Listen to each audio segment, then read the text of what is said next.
সরকারি চাল আত্মসাতের অভিযোগে রবিউল হোসেন রবু নামের এক বিএনপি নেতাকে ৬ মাসের কারাদণ্ড দিয়েছে ভ্রাম্যমাণ আদালত। বুধবার রাতে সাবেক এই বিএনপি নেতার ঘর থেকে ৩৫০ কেজি সরকারি চাল উদ্ধার করেন উপজেলা নির্বাহী কর্মকর্তা কাউসার হামিদ।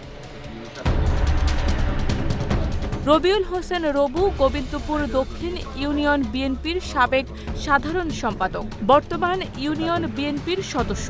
স্থানীয়রা জানান, রবিউল গোবিন্দপুর ইউনিয়নের মোহাম্মদপুর বাজারের খাদ্য বান্ধবের ডিলার ছিলেন। বুধবার বিকেলে পাশের বাড়ির এক চাচির ঘরে ধান বলে ৩৫০ কেজি সরকারি চাল জমা রাখেন।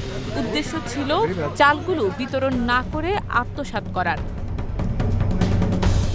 বিষয়টি টের পেয়ে স্থানীয়রা জাতীয় জরুরি সেবা 999 নম্বরে কল করেন। পরে পুলিশ ফোর্স নিয়ে ঘটনাস্থলে এসে চালগুলো উদ্ধার করে ভ্রাম্যমাণ আদালতের মাধ্যমে বিএনপি নেতা রবুকে ৬ মাসের কারাদণ্ড প্রদান করেন। শারমিন নিশু, ঢাকা পোস্ট।